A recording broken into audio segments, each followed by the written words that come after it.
ಓಂ ಶ್ರೀ ಗುರುಭ್ಯೋ ನಮಃ ಹರಿ ಓಂ. ಓಂ ನಮಃ ಸೂರ್ಯ ಪಿತಾಮಹೋ ವ್ಯಾಸ ವಸಿಷ್ಠೋ ತ್ರಿಪರಾಶರಃ ಕಶ್ಯಪೋ ನಾರದೋ ಗಾರ್ಗ್ಯಃ ಮರೀಚಿರ್ಮುನಿರಂಗಿರಾಃ ರೋಮಶಃ ಪೌಲಶಶ್ಚೈವ ಚವನೋ ಯವನೋ ಭೃಗುಃ ಶೌನಕೋಷ್ಟಾದಶಶ್ಚೇತಿ ಜ್ಯೋತಿಷ್ಶಾಸ್ತ್ರ ಪ್ರವೃತ್ತಕಾಃ. ನಮೋ ಋಷಿಭ್ಯಃ ನಮೋ ಮಹದ್ಭ್ಯಃ. ಪ್ರಿಯ ವೀಕ್ಷಕರೇ, ಭಗವಂತ ಶುಭವನ್ನುಂಟು ಮಾಡಲಿ. ಆತ್ಮೀಯರೇ, ವಿಶೇಷವಾಗಿ ಜೂನ್ ತಿಂಗಳಲ್ಲಿ ಕುಂಭರಾಶಿಯವರಿಗೆ ಹೇಗಿದೆ ಎಂಬಂತಹ ಮಾಸ ಭವಿಷ್ಯವನ್ನು ಕೂಡ ನಾವು ತಿಳ್ಕೊಳ್ಳೋಣ. ನಾವು ಹೇಳುವಂಥದ್ದು ಇದು ಗೋಚಾರ ಫಲ ಅಂಥೇಳಿ ನಿಮ್ಮ ಜಾತಕದ ಮೇಲೆ ದಶಾಭುಕ್ತಿಗಳ ಮೇಲೆ ವ್ಯತ್ಯಾಸವೂ ಕೂಡ ಬರಬಹುದು. ಧನಿಷ್ಠಾ ನಕ್ಷತ್ರ 3-4ನೇ ಪಾದ, ಶತಭಿಷ ನಕ್ಷತ್ರ 1-2-3-4ನೇ ಪಾದ, ಹಾಗೆ ಪೂರ್ವಾಭಾದ್ರ ನಕ್ಷತ್ರ 1-2-3ನೇ ಪಾದ. ನೀವು ವಿಡಿಯೋ ಮುಗಿವರೆಗೂ ಕೂಡ ನೀವು ನೋಡ್ತಾ ಇರಿ, ಯಾಕಂದರೆ ನಕ್ಷತ್ರ ಪರಿಹಾರಗಳು ಏನು ಅಂತ ಹೇಳಿ ತಿಳಿಸ್ಕೊಡ್ತೇನೆ. ಜೂನ್ ತಿಂಗಳು ಕುಂಭರಾಶಿಯವರಿಗೆ ಬಹಳ ಇಂಪಾರ್ಟೆಂಟ್ ಆದಂಥದ್ದು. ಕುಂಭರಾಶಿಯವರಿಗೆ ಒಂದಂತಕ್ಕೆ 7.5 ಶನಿ ಬಂದಾಗಿಂದನೂ ಕೂಡ ತಲೆ ಭಾರ, ಎಲ್ಲ ಜವಾಬ್ದಾರಿಗಳು ನಿಮ್ಮ ತಲೆ ಮೇಲೆ ಬೀಳ್ತಾ ಇದೆ ಅಲ್ವಾ. ಹಾಗೆ ಏನಾದರೂ ಇನ್ನೊಬ್ಬನಿಗೆ ಕೊಡಬೇಕು ಮಾಡಬೇಕು ಅಂತಂದ್ರೆ ನಿಮ್ಮ ಕೈಯಲ್ಲಿ ಹಣಕಾಸಿನ ಒತ್ತಡ ಆಗಿದೆ, ಹೀಗೆಲ್ಲ ಇದೆ. 2ನೇ ರಾಶಿಯಲ್ಲಿ ರಾಹು, 2ನೇ ರಾಶಿಯಲ್ಲಿ ಶನಿ, ಹಾಗೆ 3ನೇ ರಾಶಿಯಲ್ಲಿ ಶುಕ್ರ, 4ನೇ ರಾಶಿಯಲ್ಲಿ ರವಿ 15ನೇ ತಾರೀಕಿನ ಒಳಗಡೆಗೆ, 5ನೇ ರಾಶಿಯಲ್ಲಿ ಗುರು, 6ನೇ ರಾಶಿಯಲ್ಲಿ ಬುಧ, 7ನೇ ರಾಶಿಯಲ್ಲಿ ಕುಜ ಮತ್ತು ಕೇತು, ಹೀಗೆಲ್ಲ ಒಂದು ಗೃಹಸ್ಥಿತಿ ಇದೆ ನೋಡಿ. ಇದು ಜ್ಯೇಷ್ಠ ಮಾಸ. ಜ್ಯೇಷ್ಠ ಮಾಸದಲ್ಲಿ 5ನೇ ತಾರೀಕು ಏನಾದರೂ ಹಬ್ಬ ಹರಿದಿನಗಳು ಪೂಜೆಗಳು ಏನಾದರೂ ಮಾಡಿಕೊಳ್ಳಿ. ನೀವು ಮನೇಲಿ ಏನಾದರೂ ಮಾಡ್ತೇನೆ ಅಂತಂದರೆ 5ನೇ ತಾರೀಕು ಬಹಳ ಪ್ರಶಸ್ತವಾಗಿದೆ. ಇನ್ನು 11ನೇ ತಾರೀಕಿಗೆ ಕಾರ ಹುಣ್ಣಿಮೆ, ಭೂಮಿ ಪೂಜೆ ಮಾಡುವಂಥದ್ದು. 14ನೇ ತಾರೀಕಿಗೆ ಸಂಕಷ್ಟರ ಚತುರ್ಥಿ ಇದೆ. 15ನೇ ತಾರೀಕಿಗೆ ಮಿಥುನ ಸಂಕ್ರಾಂತಿ, 21ನೇ ತಾರೀಕಿಗೆ ಬುಧ ಜಯಂತಿ, ಹಾಗೆ 22ನೇ ತಾರೀಕಿಗೆ ಸೋಮ ಪ್ರದೋಷ, 26ಕ್ಕೆ ಮಣ್ಣೆತ್ತಿನ ಅಮಾವಾಸ್ಯೆ ಮತ್ತು ಬೂಧಾಯನ ಕಾತ್ಯಾಯನ ಅಮಾವಾಸ್ಯೆ ಅಂತಿದೆ. ಇನ್ನು 26ನೇ ತಾರೀಕಿಂದ ಆಷಾಢ ಮಾಸ, ವಿಶೇಷವಾಗಿ ಲಕ್ಷ್ಮೀ ಪೂಜೆ ಮಾಡುವಂಥದ್ದು, ಮಹಾಲಕ್ಷ್ಮಿನ ಆರಾಧನೆ ಮಾಡುವಂಥದ್ದು. ಪ್ರತಿ ಶುಕ್ರವಾರ ಮರ್ಯಾದೆ ಮಾಡಿ, ಯಾಕಂದರೆ ನಿಮಗೆ ಕುಂಭರಾಶಿಯವರಿಗೆ ಎಲ್ಲ ಒತ್ತಡಗಳು, ಚಿಂತೆ ಇದೆ, ಹೀಗೆಲ್ಲ ಒಂದು ಗೃಹಸ್ಥಿತಿ ಇದೆ. ಒಟ್ಟಿನಲ್ಲಿ ಕುಂಭರಾಶಿಯವರು ನೋಡಿ, ಗುರುಬಲ ಮಾತ್ರ ನಿಮಗೆ ಬಂದಿದೆ, ಇದು ಬಹಳ ಒಳ್ಳೆಯದು ಅಂತ ಹೇಳ್ತೇನೆ. ಗುರು ಒಬ್ಬನೇ ನಿಮಗೆ ಯಾರು ಕೈ ಬಿಟ್ಟರು ಕೊನೆಗೆ ಗುರು ಎಲ್ಲೋ ಒಂದು ಕಡೆಗೆ ಎತ್ತು ಬಿಡ್ತಾನೆ. ಗುರು ಎಲ್ಲೋ ಒಂದು ಕಡೆಗೆ ನಿಮ್ಗೆ ಅನುಕೂಲತೆಗಳು ಆಗುವ ಹಾಗೆ ಗುರು ಮಾಡ್ತಾ ಇದ್ದಾನೆ. ಎಷ್ಟೋ ಸಲ ನಾವು ಯೋಚನೆ ಮಾಡ್ತಾ ಇರ್ತೇವೆ, ಎಲ್ಲ ಅನುಕೂಲ ಅನಿಸುತ್ತೆ, ಆದರೆ ಯಾವುದೋ ಒಂದು ಕಿರಿಕಿರಿ, ಯಾವುದೋ ಒಂದು ತೊಂದರೆ ಹೀಗೆ ನಿಂತು ಹೋಗಿಬಿಡುತ್ತೆ. ಹಾಗಾಗಿ ಗುರು ಮಾತ್ರ ನಿಮಗೆ ಕೈ ಬಿಡೋದಿಲ್ಲ. ಈ ತಿಂಗಳಲ್ಲಿ ಗುರು ನಿಮ್ಗೆ ಏನಾದರೂ ಮಾಡಿ ನೋಡು, ನಾಳೆಗೆ ನನಗೆ ಬ್ಯಾಂಕಿಗೆ ದುಡ್ಡು ಕಟ್ಟಬೇಕಿತ್ತು, ಇನ್ನು 10 ಗಂಟೆ ರಾತ್ರಿವರೆಗೆ ದುಡ್ಡು ಬರಲಿಲ್ಲ, ನೀವು ಅದೇ ಯೋಚನೆ ಮಾಡ್ತಾ ನಿದ್ರೆ ಮಾಡಿದ್ರಿ. ಆದರೆ ಬೆಳಗಷ್ಟಿತ್ತರೊಳಗೆ ಯಾರೋ ಒಬ್ಬರು ನೆಫ್ಟ್ ಮಾಡಿದ್ದಾರೆ, ನಿಮ್ಮ ಅಕೌಂಟಿಗೆ ದುಡ್ಡು ಹಣ ಬಂದಿದೆ ಅಂತ.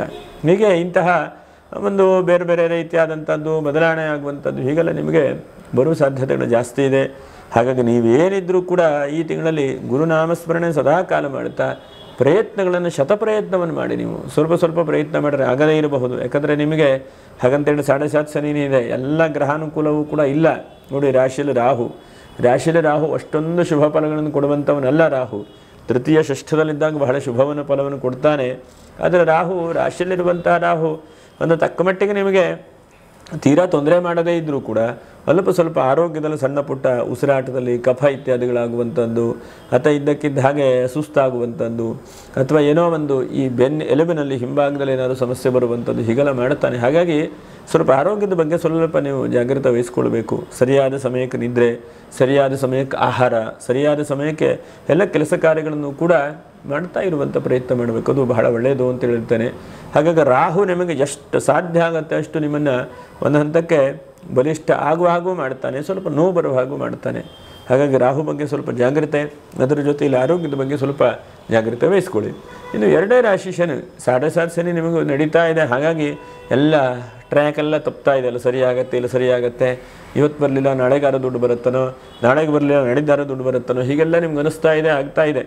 ಆದರೂ ಕೂಡ ಎಲ್ಲೋ ಒಂದು ಕಡೆಗೆ ನಿಮಗೆ ಧನಸ್ಥಾನದಲ್ಲಿ ಗುರುವಿನ ಮನೆಯಲ್ಲಿರುವಂಥ ಶನೇಶ್ವರನು ಸ್ವಲ್ಪ ನಿಧಾನಾಗಾದರೂ ಕೂಡ ಹಣಕಾಸನ್ನು ಕೊಡ್ತಾನೆ, ಕೊಡೋದೇ ಇಲ್ಲ ಅಂತಲ್ಲ.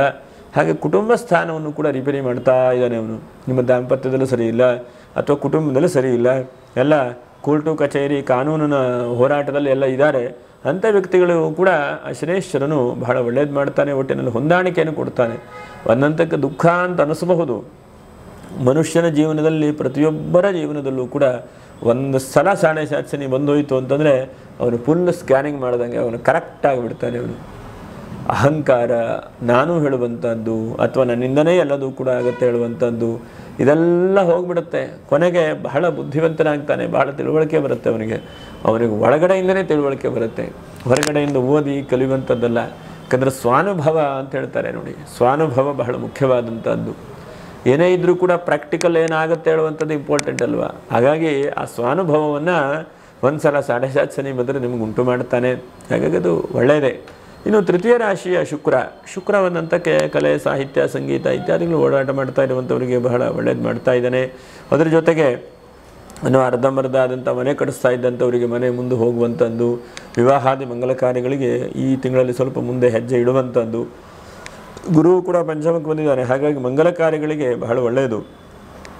ನೀಚಾರಿ ಭಾಂಶೋ ಭೃಗುದೇವ ಪೂಜ್ಯೋ ಅಂತ ಅಂದರೆ ಗುರುವು ಕೂಡ, ಈಗ ಶುಕ್ರನೂ ಕೂಡ, ಎರಡೂ ಗ್ರಹಗಳು ಕೂಡ ನೀವು ವಿವಾಹಾದಿ ಮಂಗಲ ಕಾರ್ಯಗಳನ್ನು ಕೊಡುವಂಥ ಸಾಧ್ಯತೆಗಳಿದೆ. ಹಾಗಾಗಿ ಕುಂಭರಾಶಿಯವರಿಗೆ ಆಗದೇ ಇದ್ದವರು, ಒದ್ದಾಡ್ತಾ ಇದ್ದವರು ನೋಡಿ, ಧನಿಷ್ಠ ನಕ್ಷತ್ರದವರೆಲ್ಲ ಮದುವೆಗೆ ಬಹಳ ಒದ್ದಾಡ್ತಾ ಇದ್ದೀರಿ, ಪ್ರಯತ್ನವನ್ನು ಮಾಡಿ. ಎಲ್ಲೋ ಒಂದು ಕಡೆಗೆ 10 ಕಲ್ಲು ಬಿಸಾಕಿದ್ರೆ 1 ಕಲ್ಲು ತಾಗಬಹುದು ಅಂತ ರೀತಿ ಪ್ರಯತ್ನ ಮಾಡಿ, ಬಿಡಬೇಡಿ ನೀವು. ಅನಂತರದಲ್ಲಿ ನೆಕ್ಸ್ಟ್ ಷಷ್ಠರಾಶಿಯ ಬುಧನು ಸ್ವಲ್ಪ ಜ್ಞಾಪಕ ಶಕ್ತಿ ಕಡಿಮೆ ಮಾಡಬಹುದು. ಏನಪ್ಪ ಅಂತ ಯೋಚನೆ ಮಾಡೋದು, ಮತ್ತು ಎಂತ ಮಾಡಿದ್ರೆ ಆಗತ್ತೆ ಅಂಥೇಳಿ ಯೋಚನೆ ಮಾಡೋದು, ಇದೆಲ್ಲ ಆಗಬಹುದು ನಿಮ್ಗೆ. ಹಾಗಾಗಿ ಸ್ವಲ್ಪ ಏನೇನು ಅಂಥೇಳಿ 1 ವಾರದ ಪ್ಲ್ಯಾನನ್ನು ಮಾಡ್ಕೊಳ್ಳಿ, 1 ತಿಂಗಳದ ಪ್ಲ್ಯಾನ್ ಮಾಡ್ಕೊಳ್ಳಿ, 1 ವರ್ಷದ ಪ್ಲ್ಯಾನನ್ನು ಮಾಡ್ಕೊಳ್ಳಿ, ನಿಮ್ಮದೇ ಬಜೆಟು ಅಂತೇಳಿ ಮಾಡ್ಕೊಳ್ಳಿ. ಯಾಕಂದರೆ ಕಷ್ಟ ಸಮಯದಲ್ಲಿ ಅದಕ್ಕೆ ಎಮರ್ಜೆನ್ಸಿ ಫಂಡು ಅಂತ ಹೇಳ್ತಾರಲ್ಲ, ಹಾಗೆ ಕಷ್ಟ ಸಮಯದಲ್ಲಿ ಏನೇನು ಮಾಡ್ಕೊಳ್ಬೇಕು, ಇದರಿಂದ ಹೇಗೆ ಬರಬೇಕು, ಈ ಲಾಸ್ ಆದರೆ ಹೇಗೆ ನಾನು ಪ್ರಯತ್ನ ಮಾಡಿ ಹೊರಗಡೆ ಬರಬೇಕು. ಯಾಕಂದರೆ ಚಿಂತೆ ಮಾಡ್ತಾ ಕೂತ್ಕೊಂಡ್ರೆ ಯಾವಾಗೂ ಚಿಂತೆಯೇ ಆಗಿಬಿಡುತ್ತೆ. ಆ ಚಿಂತೆಯನ್ನು ಬಿಟ್ಟು ಮುಂದಕ್ಕೆ ಹೋಗಬೇಕು. ಈಗ ನನಗೆ ಸಮಸ್ಯೆ ಆಗ್ತಾ ಇದೆ, ಈ ಕಂಪ್ನಿ ಬಹಳ ಲಾಸಲ್ಲಿ ನಡೀತಾ ಇದೆ ಗೊತ್ತಾಗ್ತಾ ಇದೆ, ಆ ಲಾಸನ್ನು ಹೇಗೆ ಮಾಡಲಿ ನಾನು ಅಂಥೇಳಿ ಪ್ರಯತ್ನ ಮಾಡಿ. ಯಾಕೆಂದರೆ ಮನುಷ್ಯ ಪ್ರಯತ್ನವನ್ನು ಮಾಡೋದು ದೈವಾನುಗ್ರಹ ಹಾಗೇ ಆಗುತ್ತೆ. ಟೈಮ್ ನಿಮ್ಮದು ಸರಿ ಇಲ್ಲ, ಸಮಸ್ಯೆ ಇದೆ ಅಂತಂದ್ರೂ ಕೂಡ ಎಲ್ಲೋ ಒಂದು ಕಡೆ ದೇವರು ಎತ್ತೇ ಎತ್ತುತ್ತಾನೆ. ಹಾಗಾಗಿ ವಿದ್ಯಾರ್ಥಿಗಳು ಸ್ವಲ್ಪ ಜಾಗ್ರತೆ, ಅದರ ಜೊತೆಯಲ್ಲಿ ನಿಮ್ಮ ಮಕ್ಕಳೇ ಏನಾದ್ರು ಓದ್ತಾ ಇದ್ರು ಅವ್ರ ಬಗ್ಗೆ ಸ್ವಲ್ಪ ಜಾಗ್ರತೆ ವಹಿಸ್ಕೊಳ್ಳಿ. ಮತ್ತು ಅವರ ಧ್ಯೇಯ, ಉದ್ದೇಶ ಏನು ಮಾಡಬೇಕು ಇದನ್ನೆಲ್ಲ ತಿಳ್ಕೊಳ್ಳಿ. ಯಾಕಂದರೆ ಫಸ್ಟೇ ಇವತ್ತೆಲ್ಲ ಮುಂಚಿತವಾಗಿ ಎಲ್ಲ ಪ್ಲ್ಯಾನ್ ಮಾಡ್ಕೊಳ್ಬೇಕು, ಹಿಂದಿನ ಕಾಲ ಅಲ್ಲ ಇದು. ಈಗ ಏನೇನು ಮಾಡ್ತೇವೋ ಅಷ್ಟು ಆದಷ್ಟು ಶೀಘ್ರವಾಗಿ ಮಾಡ್ತಾ ಹೋಗಬೇಕು. ತುಂಬ ದಿವಸ ಬಿಟ್ಟು ಮಾಡ್ತೇನೆ, ಯಾವಾಗೋ ಮಾಡ್ತೇನೆ, ಹೇಗೋ ಮಾಡ್ತೇನೆ ಅಂತಂದರೆ ಯಾವುದೂ ವರ್ಕೌಟ್ ಆಗೋದಿಲ್ಲ. ಹಾಗಾಗಿ ಆದಷ್ಟು ಬೇಗನೆ ಪ್ಲ್ಯಾನನ್ನು ಮಾಡ್ಕೊಳ್ಳಿ, ಆ ಪ್ಲ್ಯಾನ್ ಸಕ್ಸಸ್ಫುಲ್ ಆಗ್ತದೆ. ಇನ್ನು ಒಂದು 5-6 ಜಾಗ್ರತೆ ಕುಂಭರಾಶಿಯವರು. ಒಂದು, ಭೂಮಿ ವ್ಯಾಪಾರ ವ್ಯವಹಾರ ಮಾಡೋರು ಈ ತಿಂಗಳನ್ನು ಸ್ವಲ್ಪ ಜಾಗ್ರತೆ ವಹಿಸ್ಕೊಳ್ಬೇಕು. ಎರಡನೇದಾಗಿ ತಂದೆಯವರ ವಿಷಯದಲ್ಲಿ ಆರೋಗ್ಯ, ತಂದೆ ತಾಯಿ ಎಲ್ಲ ಹಿರಿಯರು ಅಂತ ಇಟ್ಕೊಳ್ಳಿ, ಅಂಥವ್ರ ವಿಷಯದಲ್ಲಿ ಆರೋಗ್ಯ.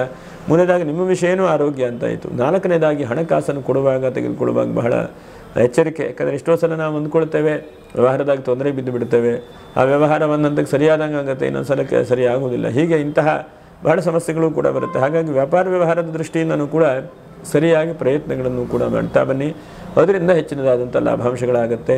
ಹಾಗೆ ಅನಂತರದಲ್ಲಿ 5ನೇದಾಗಿ ಬಹಳ ಮುಖ್ಯವಾಗಿ ಗಮನಿಸುವಂಥದ್ದು, ಬೆಳಗ್ಗೆ ಎದ್ದ ತಕ್ಷಣವೇ ನಿಮ್ಮ ಚಿಂತೆ ಏನಿರಬೇಕು ಅಂದರೆ ಗುರುವಿನ ಬಗ್ಗೆ ಚಿಂತೆ ಮಾಡಬೇಕು. ಗುರು ಭಗವಂತನ ಧ್ಯಾನ ಮಾಡ್ತಾ ಹೋಗಬೇಕು. ಭಗವಂತ ಗುರು ನಮ್ಮ ಕೈ ಹಿಡಿತಾನೆ, ಗುರು ಆಶೀರ್ವಾದ ಮಾಡ್ತಾನೆ ಅಂತಲೇ ಇಟ್ಕೊಂಡಿರಬೇಕು. ಇನ್ನು ಗುರು ಪಂಚಮಕ್ಕೆ ಬಂದರೆ ಏನಪ್ಪ ನಿಮಗೆ ಗುರುಬಲ ಬಂದಿದೆ, ಅದರಿಂದ ಏನು ಶುಭ ಆಗ್ಬೋದು ಅಂತಂದರೆ, ಪೂರ್ವ ಪುಣ್ಯ ಸ್ಥಾನ ಅಂದರೆ ಹಿಂದೆ ಬ್ಯಾಲೆನ್ಸ್ ಏನೇನಿದೆಯೋ, ಯಾರು ಒಂದು ವ್ಯಕ್ತಿಗಳು ದುಡ್ಡು ಕೊಡಬೇಕಾದ್ರೆ ದುಡ್ಡು ಕೊಡಬಹುದು ಗುರುವಿಂದ. ಅನಂತರದಲ್ಲಿ 2ನೇದಾಗಿ ಏನಾದರೂ ನೀವು ಹಿಂದೆ ಯಾರೋ ಒಬ್ಬರಿಗೆ ಅವರು ಕಷ್ಟದಲ್ಲಿದ್ದಾಗ ನೀವು ಸಹಾಯ ಮಾಡಿದಿದ್ದರೆ ಅವರು ಈಗ ಚೆನ್ನಾಗಾದಾಗ ನಿಮಗೊಂದು ಬೆಳಕನ್ನು ಕೊಡಬಹುದು. ಯಾಕಂದರೆ ಪರಸ್ಪರಂ ಭಾವಜಂತ ಶೇಜಮಮಾಪ್ಸ್ಯಥ ಅಂತ, ನಾವು ಯಾವಾಗೂ ಒಂದೇ ಥರನೇ ಇರುವುದಿಲ್ಲ. ಯಾಕಂದರೆ ಈಗ ಹೀಗಿರ್ಬೋದು, ನಾಗೆ ಹೇರೋಗಿರ್ಬೋದು. ಹಾಗಾಗಿ ಪ್ರತಿಯೊಂದು ಮನುಷ್ಯನಿಗೂ ಕೂಡ ಏರಿಳಿತ ಹೇಳುವಂಥದ್ದು ಬಂದೇ ಬರುತ್ತೆ.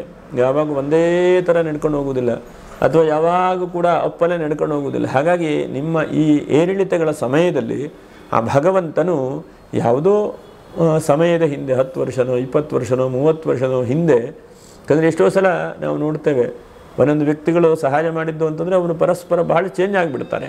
ಯಾರೋ ಒಂದು ಫೋನ್ ಮಾಡಿ ಹೇಳಿದರೆ ಅವರ ಆ ಟೈಮೇ ಬದಲಾವಣೆ ಆಗೋಗ್ತದೆ. ಜಸ್ಟ್ ಒಂದು ಫೋನ್ ಕಾಲು, ಇನ್ನು ಬೇರೆ ಏನೂ ಬೇಕಾಗೋದಿಲ್ಲ. ಹಾಗೆ ಜಗತ್ತಿನ ಪರಿಸ್ಥಿತಿ ಬದಲಾವಣೆ ಆಗಬೇಕು, ಟೈಮ್ ಚೇಂಜ್ ಆಗಬೇಕು ಅಂದ್ರೆ ಅಷ್ಟೇ ಸಾಕಾಗ್ತದೆ. ಯಾರೋ ಒಬ್ಬರ ಹತ್ರ ಹೋಗಿ ಹಿಂಗಾಗಿದೆ ಅಂದ ತಕ್ಷಣ ಅವರು ಫೋನ್ ಮಾಡಿ ಹೇಳ್ತಾರೆ, ಅಲ್ಲಿ ಕೆಲಸ ಆಗ್ತದೆ, ಮತ್ತಿನ್ನೇನೂ ಬೇಕಾಗೋದಿಲ್ಲ. ಹಾಗೆ ಅವರವರ ಪ್ರಭಾವ, ಅವರವರ ಯೋಗ್ಯತೆ, ಅವರವರ ಯೋಗ, ಅವರವರ ಅಧಿಕಾರ ಹೇಳುವಂಥದ್ದು ಇನ್ನೊಬ್ಬನಿಗೂ ಕೂಡ ಸಾಕಷ್ಟು ಮಾಡಿಕೊಡ್ತದೆ. ಹಾಗಾಗಿ ಅಂತಹ ರಾಜಕೀಯ ವ್ಯಕ್ತಿಗಳಿಗೂ ಕೂಡ ಈ ರಾಶಿಯವರಿಗೆ ಒಳ್ಳೇದು ಮಾಡಬಹುದು, ಕುಂಭರಾಶಿಯವರಿಗೆ. ಮತ್ತು ನಿರಂತರವಾಗಿ ಶಿವನನ್ನು ಯಾರು ಈ ರಾಶಿಯವರು ಆರಾಧನೆ ಮಾಡ್ತಾ ಇದ್ದೀರೋ ಅಂಥವ್ರಿಗೆ ವಿಶೇಷವಾದಂಥ ಫಲವನ್ನು ಗುರು ಕೊಡ್ತಾನೆ. ಪಂಚಮಕ್ಕೆ ಬಂದಾಗ ಪೂರ್ವ ಪುಣ್ಯ, ನಿಮ್ಮ ಹಿಂದೆ ಏನೇನು ಬ್ಯಾಲೆನ್ಸ್ ಇದೆಯೋ ಅದನ್ನು ಕೂಡ ಕೊಡ್ತಾನೆ. ಐದನೇದಾಗಿ ಗುರು ಇನ್ನೇನಾದರೂ ಪಾರ್ಟ್ ಟೈಮ್ ಕೆಲಸ ಮಾಡೋಣ, ಇನ್ನೇನಾದರೂ ಒಂದು ಪ್ರಯತ್ನ ರೀತಿಯಲ್ಲಿ ಹೋಗೋಣ ಹೇಳೋದನ್ನು ಕೂಡ ಮಾಡ್ತಾನೆ. ಅವನು ನಿಮ್ಮನ್ನು ಮುಳುಗಲಿಕ್ಕೆ ಬಿಡೋದಿಲ್ಲ, ಕೈ ಬಿಡೋದಿಲ್ಲ. ಎಲ್ಲೋ ಒಂದು ಕಡೆಗೆ ನಿಮ್ಮನ್ನು ಎತ್ತುತ್ತಾನೆ, ಎಲ್ಲೋ ಒಂದು ಕಡೆಗೆ ಬೆಳೆಸ್ತಾನೆ. ನಿಮಗೂ ಬೆಳೆಯುವ ಹಾಗೆ ಆ ಭಗವಂತ ಮಾಡ್ತಾನೆ. ಇದಿಷ್ಟು ಈ ತಿಂಗಳಲ್ಲಿ ನಿಮಗೆ ಶುಭವಾದಂಥ ಫಲಗಳು. ನಕ್ಷತ್ರ ಪರಿಹಾರಗಳು ಧನಿಷ್ಠ ನಕ್ಷತ್ರ 3, 4ನೇ ಪಾದ ನೋಡಿ, ಎಷ್ಟು ಸಾಧ್ಯ ಆಗುತ್ತೋ ಅಷ್ಟು ಧನಿಷ್ಠ ನಕ್ಷತ್ರದವರು ಓಂ ನಮಃ ಶಿವಾಯ, ಓಂ ನಮಃ ಶಿವಾಯ, ಓಂ ನಮಃ ಶಿವಾಯ, ಓಂ ನಮಃ ಶಿವಾಯ ಅಂಥೇಳಿ ಮನಸ್ಸಿನಲ್ಲಿ ಶಿವನನ್ನು ಧ್ಯಾನ ಮಾಡ್ತಾ ಬನ್ನಿ, ಅದು ಬಹಳ ಒಳ್ಳೆಯದು. ಇನ್ನು ಶತಭಿಷ ನಕ್ಷತ್ರ ಆದಷ್ಟು ನಾಗನನ್ನೇ ಪೂಜೆ ಮಾಡಿ, ಯಾಕಂದರೆ ನಿಮ್ಮ ಉಸಿರಾಟ, ಹಾರ್ಟು ಇಂಥವುಗಳಲ್ಲಿ ಸ್ವಲ್ಪ ಸಮಸ್ಯೆಗಳು ಕಾಣಿಸ್ತದೆ. ಹಾಗಾಗಿ ಎಷ್ಟು ಸಾಧ್ಯ ಆಗುತ್ತೋ ಅಷ್ಟು ರಾಹುವನ್ನು, ನಾಗನನ್ನು ಧ್ಯಾನ ಮಾಡಿಕೊಳ್ಬೇಕು. ಕುಕ್ಕೆ ಸುಬ್ರಹ್ಮಣ್ಯಕ್ಕೆ ಯಾವಾಗಾದರೂ ಹೋಗಬೇಕು ಅಂತಿದ್ದರೆ ಪ್ಲ್ಯಾನ್ ಇದ್ದರೆ ಹೋಗಿ ಬನ್ನಿ, ದರ್ಶನ ಮಾಡ್ಕೊಂಬನ್ನಿ. ಷಷ್ಠಿ ದಿವಸ ಉಪವಾಸವನ್ನು ಮಾಡಿ. ಇನ್ನು ಪೂರ್ವಭಾದ್ರ ನಕ್ಷತ್ರ, ಪೂರ್ವಭಾದ್ರ ನಕ್ಷತ್ರಕ್ಕೆ ಒಂದು ಹಂತಕ್ಕೆ ಎಲ್ಲ ಲಾಭಾಂಶಗಳು ಸಿಗ್ತಾ ಇದೆ, ಆದರೆ ಎಲ್ಲೋ ಒಂದು ಕಡೆಗೆ ನಷ್ಟಗಳಾಗ್ತಾ ಇದೆ. ನೀವು ಲಕ್ಷ್ಮೀ ಪೂಜೆಯನ್ನು ನಿರಂತರವಾಗಿ ಮಾಡಬೇಕು, ಲಕ್ಷ್ಮೀ ನಾರಾಯಣ ದೇವರನ್ನು ಆರಾಧನೆ ಮಾಡಬೇಕು. ಆ ಲಕ್ಷ್ಮೀ ನಾರಾಯಣ ದೇವರೇ ನಿಮಗೆಲ್ಲೋ ಒಂದು ಕಡೆಗೆ ಅಭಿವೃದ್ಧಿ ಆಗುವಾಗ ಮಾಡ್ತಾರೆ. ಇದಿಷ್ಟು ಮಾಡ್ತಾ ಬನ್ನಿ. ಆ ಭಗವಂತನ ಅನುಗ್ರಹದಿಂದ ಶುಭವಾಗಲಿ. ಯಾರು ಲೈಕ್ ಮಾಡಿಲ್ಲ ಅಂಥವರನ್ನು ಲೈಕ್ ಮಾಡಿ, ಸಬ್ಸ್ಕ್ರೈಬ್ ಮಾಡಿ, ಶೇರನ್ನು ಮಾಡಿ ಅಂತ ಹೇಳ್ತಾ ಮುಂದಿನ ವಿಡಿಯೋದಲ್ಲಿ ಮತ್ತೆ ಭೇಟಿ ಮಾಡೋಣ. ನಮಸ್ಕಾರ. ಲೋಕ ಸಮಸ್ತ ಸುಖಿನೋ ಭವಂತು. ನಮಸ್ಕಾರ.